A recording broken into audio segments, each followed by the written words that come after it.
caddaymaad dhiman walaxaa dib loo dhigaa waxaan is leenahay wax ula jeeddo waaye inay wax ula jeeddo taan u haysanaa ba ku qanacsanin galabta waxaynu ka hadlaynaa waxyaabihii ku saabsanaa kursiga lambarkiisu yahay 67 oo xaaladiisa iyo dacwadiisa maalmaha noo socotay extensionka ama dib u dhigista lagu sameeyay 10 maalmood oo lagu daray waxaan cadaynaynaa inaanan ku qanacsanayn sababa aan ugu qanci karnana aysan jirin waxaan rabnaa guddigu wuxuu leeyahay habraac guddiga dacwooyinku habraaca waxaa ku qoran 7 maalmood in natiijada lagu dhawaaqaayo kuma qorra haddii loo baahday waa lagu dari karaa kuma qorra walax aan qorayn in nagula fuliyana waxaan u aragnaa sharci darro waxaan is leeyahay dad mutacalimiina oo wax bartay oo wax og ayaa sameeyay habraaca waxayna qoreen 7 maalmood gudahood ayaa jawaabta lagu bixinayaa saasaa qoran hadday ku dhamaawaysa ma qorra sidee laga yeelaa iyo wixii laga yeeli lahayba sidaas darteed waxaan u aragnaa ku darsigaasi inuu yahay cadaalad darro ay ku jirto iyo u hiilin labada dhinac loo hiilinayo ay ku jirtaan u aragnaa kalsoonidaynu sidaasay ku dhaawacan tahay inay ku dhaawacan tahayna caddaynaynaa sababaha aan cuskanayno waxaa ka mida waxaanu caddaynay wax kasta oo qof bini aadanuhu dacwadiisa uu ku caddaysa lahayo caddaynahan geynay waxaan geynay aqoonsiyadaydii dhammaantood oo tifatiranaan geynay waxaan geynay beesha kursiga iskale oo marooyinka la yidhaha nabadoonadoodii 6 ahay oo xukumay oo kuwa ergada soo xili lahaa ayaan geynay waxaan geynay inaan nabadoonkii sharciga ahay guddigu wacitaanka oo isoo wacay iyo fariin qoraaleedka oo isoo diray aan geynay waxaan geynay imaamka mudulood caddayntiisii iyo inaan ninkii nabadoon ciddaas oo aan ahay waxaan geynay xildhibaankii anagu aan saxiixay oo galmudug dadkan ku matalayaan geynay waxaan is leeyahay intaasoo caddaymaa iyadoo la haayo caddaymaa dhiman walaxaa dib loo dhigaa waxaan is leenahay wax ula jeeddo waaye inay wax ula jeeddo taan u haysanaa ba ku qanacsanin shaki baa nagu jira isma lihin caddayn wax lagu xukumaa la waaye isma lihin qallooc barbaraa jiraan is leenahay sidaas darteed waxaan rabnaa mar labaad iyo mar saddexaad inaan la hadalno ra'iisul wasaaraha xukuumadda federaalka Soomaaliya mudane Roble waxaan marka hore uga mahad celinaynaa waxqabadkiisii wanaagsanaay waxaan uga mahad celinaynaa hadalkiisii habeenkii dhaweed la sii daayo guddiga kula hadlayay waxaan uga mahad celinaynaa shirki jaraa'id oo 14 bisha shalay la sii daayay 15 bisha waxaan ka rajaynaynaa cadaalad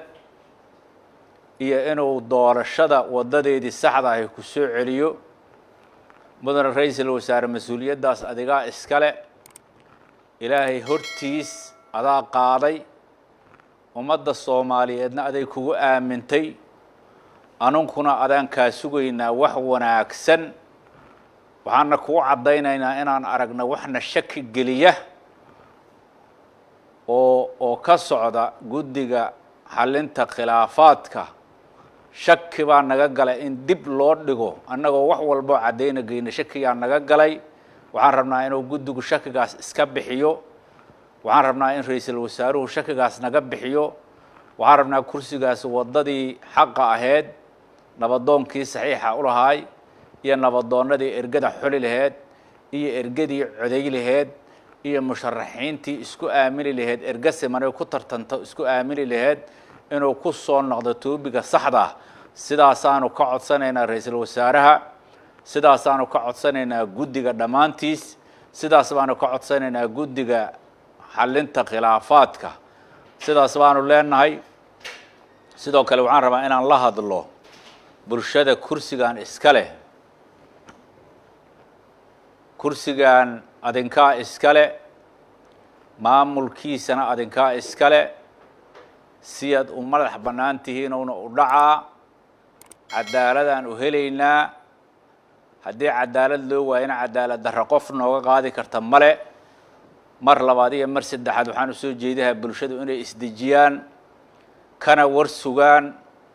dadka dacwada iyo ugu maqan akhyaarta aan anugu ka mid ahay oo hawsha ugu jira inay ka war sugaan oo xasilooni magaalada ay muujiyaanna bulshadaan ugu baaqayaa waxaan rabaa si hoose inaan u iraahdo si khaasa waxa la diidan yahay waa sharci darro ma ahan in la diidanahay nin dadka u dhalin badan ma ahan in la diidan yahay nin mas-uuliyad u soo qabtay ma ahan in la diidan yahay nin u ganacsiya ma ahan in la diidan yahay nin u shiiqa waxa la diidan yahay waa sharci darro habraacaa qoran xildhibaanku habraacaasuu ku imaan karaa habraacana waxaa laga bilaabaa nabadoonka beesha kursiga oo ku astaysan yahay nabadoonkeeday ka bilaabanaysaa waxa la baaraa huna calijaasta nabadoon miyaa mase nabadoon ma ahna waay nabadoon inuu yahana ummadda soomaaliyeedna waa caddaysay aqoonsigaygii oo tifatirana waan geeyey meel walbana waa yaallaa nin dhuumo kara ama la aqoon waayana maahi wixiina waad helaysaan bulshada waxaan leeyahay haystajiyaano mar labaad iyo mar saddexaad iyo mar afaraadna waxaan leeyahay mudana ra'iisul wasaare waa mahadsan tahay wixii wanaag ahaad qabatay waxaana kaa sugaynaa cadaalad iyo kursigaas inuu gacantaanya ku soo noqdo waxaan caddayahaa marka anigu waxaan rabaa inaan runta sheego ilaahayna runta ugu jecel yahay qaraabada aan ka dhalna runtay rabtaa runta saasay u taallaa nabadoonka saxiixahay waxaan ku celiyahaa oo beeshaan laheyd ummadda reer galmudugoo dhama og intii oda saxiixaha oo galmudug ka shaqaysa og oo markaati ka ah gaar ahaan beesha wacaysla og inuu nabadoonka guud oo marooyin caliyaasta uu yahay nabadoon kale aana qabin oo saxiix ah nabadoon beelada waa jiraa laakiin nabadoon aan isku raacsannahay oo saxiix ah calijasaa ka jira bismi illaahi araxmaani iraxiim gogasha iyo soo dhoweynta waa ku mahadsan tihiin beesha isoo dhoweysay gogasha igu soo dhoweeyeen waa ku mahadsan yihiin mahad celin kadib anigu waxaan ahay xildhibaankii beesha marooyin ku metelay galmudug waxaan caddaynayaa nabadoon guud ayaa beeshu leedahay cali xasan caliyaaliya calijaasa lagu naanaaseeyo saxiixii beesha ayuu noo yahay marooyin sidii laysku raacsan yahay ma qabno saxiixa kale ma qabno oo lays ogyahay ma jiro nin jeefkiisa kala soo baxay isagu waa gooni laakiin beesha marooyin saxiixii guud waxay ku ogeeday nabadoon cali xasan calijaasto aniga xildhibaan ayaan ahay xilliga cabdikariim guuleed asigaa isaxiixay waa soo laabtay asigaa isaxiixay nabadoonka qaranka cadow cali geesaa noo ahay xildhibaan cadow iyagoo noo ahay asigaa saxiixay wixii ka dambeeyey marka anugu maxuu ahay nabadoon oon ognahaa ma jirin xildhibaan oo la saxiixan ognahaa ma jirin ilaa asagu wax u saxiixa ma ogin maa noo sheegin intaa kadib nabadoonka oo wada shaqayhaynay xamaruu joogo anna waxaan jooga dhuusamareeb waa wada hadlaynay doorashaa la soo galay waxaan ka wada hadlaynay doorashada sidii loo hagi lahay oo loo gudbi lahay beesha marooyin ergadeeriyaan qaybihaynay anoo telefoon ku qaybihayay isagoo xamar joogo wada shaqayhayno waa qaybinay ergadii aan filihayna marooyin iyo saxiixihii iyo odayaashii oo habraaca wadi jiraan sugaynay ilaa hadda muga xamaray joogaan asigana ima imaan ergadii lagu talagalana oon adiga soo qaybinana hal xaba kama tegin waxaan caddayahaa marka anigu waxaan rabaa inaan runta sheego ilaahayna runta ugu jecel yahay qaraabada aan ka dhalna runtay rabtaa runta saasay u taallaa nabadoonka saxiixahay waxaan ku celiyahaa oo beeshaan laheyd ummadda reer galmudugoo dhama og intii oda saxiixaha oo galmudug ka shaqaysa og oo markaati ka ah gaar ahaan beesha wacaysla og inuu nabadoonka guud oo marooyin caliyaas uu yahay nabadoon kale aan qabin oo saxiix ah nabadoon beelada waa jira laakiin nabadoon aan isku raacsanahay oo saxiix ah caliyaas ka jira marka intaasaan cadayha waxaan cadayha inay xildhibaanka beesha aan joogay dhuusamareeb ay joogay oo san ku dhicin arintaasu marooyin kursigiisa oo si sax ku dhixin aysan u dhamayn aysan ka tashanaan cadayha intaan waxaan raacsayha madaxweyne qoorqoor waa ku salaama intan warkaaga dira aniga waxaan adigaana igu sameeyey arrintaas waayo laba tabeelaan ku doortay waxaan kugu doortay cadaado anoo xildhibaana adoo tartamaya madaxweyne wuxuu ahaay mar labaad waxaan kugu doortay dhuusamareeb adoo tartamaya gacantaydu laba tabeel ay ku gaartay adiga madaxweyne ah xildhibaanka mehrooyinka oo aniga saa kugu doortay anoo dhuusamareeb jooga oo kula jooga inaad ega tixgelin aad hal beri saaleeyay aad dhihina madaxweyne waqti ka taala hadii aan xildhibaankaaga ah oo xaq isku leenahay arrintaas waxaan u maleeyahay inaan xaq kaaga leeyahay inaad egla tashan inaad weli igu soo qaadin maanta ay taariikhdu tahay 6 December 2021 inaan halkan ka sheego maalmahan waxaa social media aad u wareegayay clip oo laga soo qaatay 2016 heshiis beeleed oo ku dhaxmaray mawlaca Sheekh Usmaan Xidig qaraabo heshiinaysa clipkaas oo hadda loo ekaysiinayo in arrimahan jira maanta oo kursigan arrimihiisan maalmahan ka hadlaynay oo la boobay in lala aado clipkaas la soo qaato loo macneeyo in lagu heshiiyay mawlaca Sheekh Usmaan Xidig horta mawlacu waa meel cibaado dad wax lagu baro quraan lagu baro yani diin lagu barto in siyaasad iyo buuq iyo wax lamida lagu mitaalo waa ka xunahay aadaan ugu curdaaranayna in arrimaas meeshaas la geeyo tan kale clipka socda wuxuu ahaa 2016 ninkii xiriiriyaha ka ahaa waa aniga idan hadlaay oo la yiraahdo Umar Ali Shambi markaas adeerkay Cabdullaahi Geedi Shadoor hadaladiisii hadda dhageysataan waxa kamid ahaa 3 qofood oo yiri ayaga hadlaaya waa adeer colaad ilaahay ha u naxariisto jannada firdaws Allah ka waraabsho waa dhintay iyo gurumo iyo nin kale la yiraahdo nabadoon Ahmed Aybakar Jogof Ahmed Haare marka nin dhintay oo qabri ku jira ninka maantay hadalkiisii wareejinayo meelaha raba inay dadka ummadda ku khaldaan waa aad iyo aad wax nasiib darro ah wax kasta oo dhacay waxa la rabaa yani qofka cadaalad inuu ku kalsoonaado hadda ninkan cadaalad ku kalsooneen waa ninka waxaan jirin meelaha wareejinaya marka yaa clipkaas leedahay ku khaldin wuxuu ahaa 2016 shaqana kuma laha arrinkan hadda jira dadka maalintaas oo laha boqorku indhahan ka buuxsanaynaa amba muxuu ahaa indhahan ka buuxsanaynaa yani qof kamid ah waaba dhintaba waa adeerkeen colaad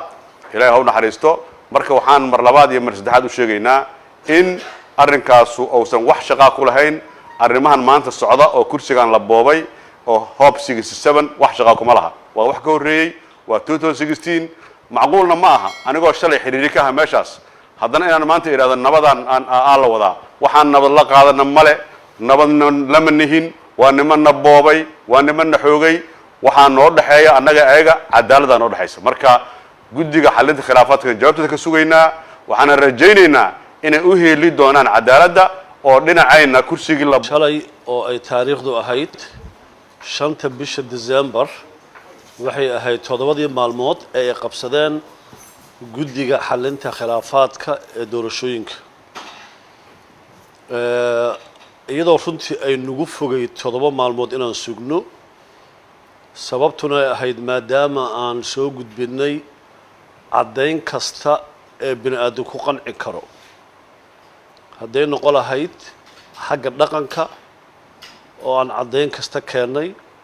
hadday noqon lahayd xagga documentationka oo aan keennay dhammaan dokumentiyada loo baahnaa iyo hadday noqon lahayd dhinacii siyaasadda intaba haddii aan tusaale idiin soo qaato caddaymaha aan u gudbinay isla markaana ay ku qanceen ay aad ugu qanceen waxaa ka mid ahayd caddayntii tviyadu ay daayeen ee iimaanka beelaha mudulood imaan maxamed yuusuf uu ku caddaynayo in nabadoon cali xasan cali jeesto uu yahay nabadoonka beelaha leh kursiga nambarkiisu waa 67 waxaa isweydiin noqotay haddii aan lagu qancin hadalkii nabadoonnada beelaha mudulooda oo dhan haddii aan lagu qancin hadalkii iimaanka beelaha mudulood gaar ahaan iimaanka beesha abgaal iimaan maxamed yuusuf yaa la rabaa in lagu qanco yaa waayo cidda laga sugaayo ama dhaqanka laga sugaayo inuu soo caddeeyo mas-uuliyadda ama nabadoonnimada nabadoon cali xasan cali jeesto ma waxaa laga sugayaa inuu soo caddeeyo boqor buur madow ma waxaa laga sugayaa inuu soo caddeeyo boqor ninka la yidhaha boqor burhaan walaalayaal meel ka dambaysa oo jawaab laga raadi karo ama beel kale oo soo caddaynayso nabadoonka beeshaan ma jirto waxaa iyadana sidoo kale si wanaagsan loo caddeeyey noona sheegeen inay arkeen kuna qanceen dhammaan dhinaca documentationka nabadoonka laga soo bilaabo aas-aaskii maamulka galmudug ee 2015 degmada cadaado ee gobolka galgaduud kolkaas oo ahayd caasimadda kumeel gaarka ah ee maamulka isagoo qayb libaax ku lahaa dhismihii maamul goboleedka galmudug dhammaan nabadoonnada kale ee beelaha galmudugna ay halkaas wada joogeen isla markaana ay yaqaanaan wuxuu soo gudbiyey miidiyaha la wadaagay guddiga xalinta khilaafaadka guddiga siid iyo kanfiid dhammaantoodna loo gudbiyey teesarayaashii ilaa 7 teesare oo isugu jiro maamuladaas wasaaradda arrimaha gudaha federaalka tan galmudug wuxuu caddeeyey inuu ahaa saxiixihii ama mas-uulkii hogaaminayay nabadoonka aandhaho xildhibaanka beeshu ay ku leedahay maamulka galmudug ee lookalka ah ninka la yidhaahdo xildhibaan mukhtaar macalin cabdullaahi oo isaguna shalay maalintii ka horreysa doraad la hadla miidiyaha maantana halkaa nala fadhiyo isagoo caddeeyey nabadoonka beeshaan ee uu halkaas ku og yahay inuu yahay nabadoon cali xasan cali jeesto isaguna uu ahaa ninkii u saxiixay 2 teem ee uu galmudug beeshaan xildhibaanka uga ahaa waxaa iyadana cadeymo kale ku filnaatay marka laga soo tago dhinaca dhaqanka iyo dhinaca dokumentiga dhammaan siyaasiyiintii galmudug ka soo shaqaysay oo uu la soo shaqeeyey ninkani nabadoonkan uu la soo shaqeeyey oo iyaguna cadeymaha noocaas ah soo gudbiyey walaalayaal marka waxaan aad uga xunnahay maalmo aan ka mid ahayn hanaankii doorashada wixii ku qornaa iyo sharciyada lagu heshiiyey in la soo sheegay in lagu kordhiyey iyadoo weliba aan ka xunnahay inaan nalala wadaagin sababta loo kordhiyana aanan ku qancin walaalayaal marka waxaan doonaynaa beeshaan waa beel nabad jecel waa beel nabadeed waa beel aad iyo aad uga soo horjeedo inay cidna dulmiso sidaas awgeedna nacab in la dulmiyo waa dad haddii la dulmiyo sabra marmarna dagaala arrimaha noocaan oo kale ahna ma aha wax caawinayo geedi socodka dib u dhiska Soomaaliya sidaas awgeed waxaan codsanaynaa arrintan muddo kororsiga ah ee aan sharcigan waafaqsanayn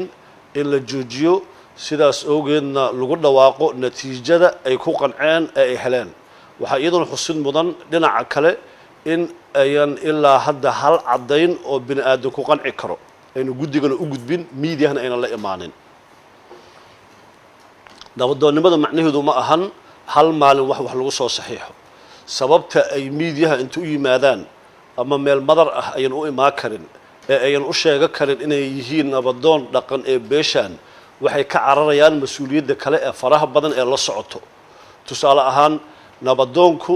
waa kan xiriirka la leh beelaha kale ee nala dega dhaqanka